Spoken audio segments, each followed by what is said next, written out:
Hi, my name is Jared, and this is Horror Obsession. Today, I want to talk about episodes 8 and 9 of The Last of Us. Rather than go through a plot summary, let's talk about some major things the show got right and what I felt was a bit lacking.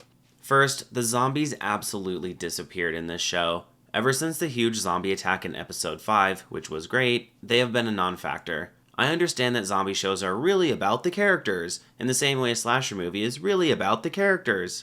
But the setting and premise of a show is still important. By creating a unique setting, we get to see characters that differ from our actual world in important, fundamental ways.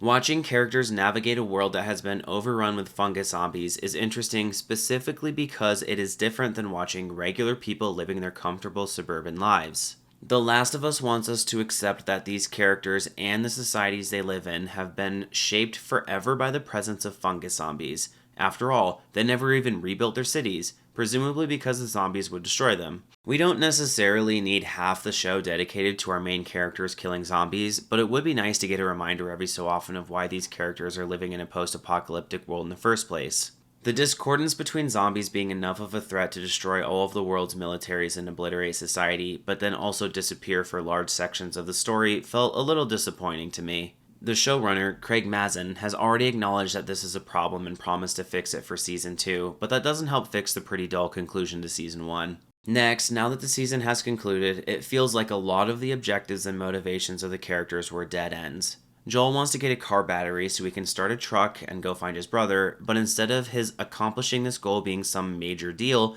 the entire homecoming and then separation takes place over a single episode. I thought for sure the brother or the society he lived in would end up influencing the story again, perhaps showing up to save an injured Joel after he'd been stabbed. You know, so the major character motivation of one of our two main characters didn't just randomly end halfway through with no payoff. But we don't have time for that because we have to show Joel and Ellie going to the Fireflies so they can use Ellie to make a cure, the other main character motivation for the entire season. They initially show up to the university where they think the Fireflies are, but it is abandoned, so they journey on and eventually find them in episode 9, but they are immediately portrayed as the bad guys and Joel kills them all. It is kind of cool watching Joel do this, but it is edited sort of weird and basically just cuts to Joel shooting one of them again and again and again, so there isn't much tension. I mean, let's be honest, did you really think Joel wasn't gonna kill them all and save Ellie? They want to make Joel seem really badass and cool, but besides the lack of realism and one guy going all Rambo on these soldiers and easily killing them all, it takes the teeth out of the conclusion and of the entire season,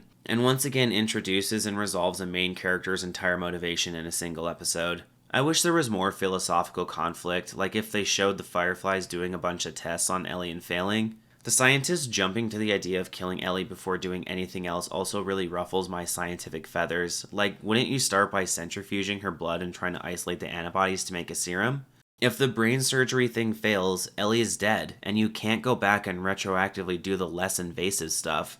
I think this whole sequence would work a lot better if the Fireflies are not shown to be evil immediately, which is kind of a common theme in this show. The preacher guy from episode 8 is shown to be evil, and him trying to rape Ellie is obviously horrible. But the idea of eating other humans that died for an unrelated reason while the entire town is starving is not really that evil. No one wants to resort to cannibalism, but this is exactly the kind of desperate situation where exploring the morality of two bad choices would be engaging and interesting television.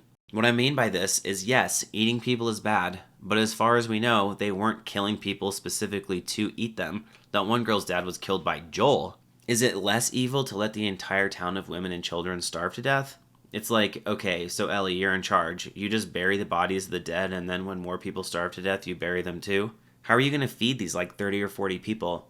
They burned down the food storage building which had the deer and the people and left all those other people to starve. Surely not all of them could be evil. Whenever the show has a chance to grapple with some hard choices or moral gray area, it just skips right along and assumes a moral conclusion when I think it's far from certain. Is cannibalism justified to save the lives of children?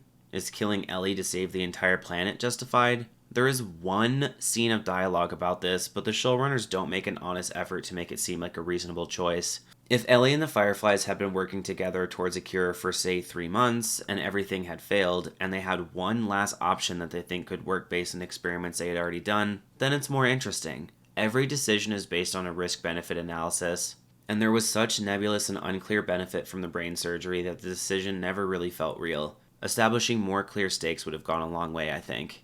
These philosophical complaints about the show should not overshadow an obvious fact. This is a very well-made show. The set design, costumes, most of the writing, lighting, cinematography, and acting were great. Ellie's super annoying personality is toned down a lot by the end, and she finally acts as if she is living in a post-apocalyptic world. It wasn't the death of the love of her life at her own hand, or growing up an orphan, or Tess getting killed, or having to shoot a guy in the back, but what finally breaks her is her encounter with the religious Catholic Church rape allegory guy. I wish she took the world more seriously from the beginning, and I don't think there is a single change that would have been more impactful for me liking the show more than that. Maybe more zombies. Overall, The Last of Us excels in ways most shows can only dream. When I spend my videos criticizing the time spent exploring philosophical ideas and whether the intellectual aspirations of the show are fully explored, you know the show is doing something right. Go check out my Blumhouse reviews if you want to see what I talk about when a production is absolute trash, and trust me, it isn't philosophical conflict.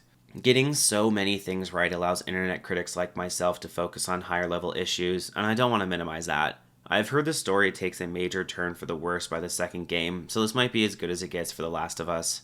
And if that is the case, then at least we can say it was pretty good, even for someone with a horror obsession.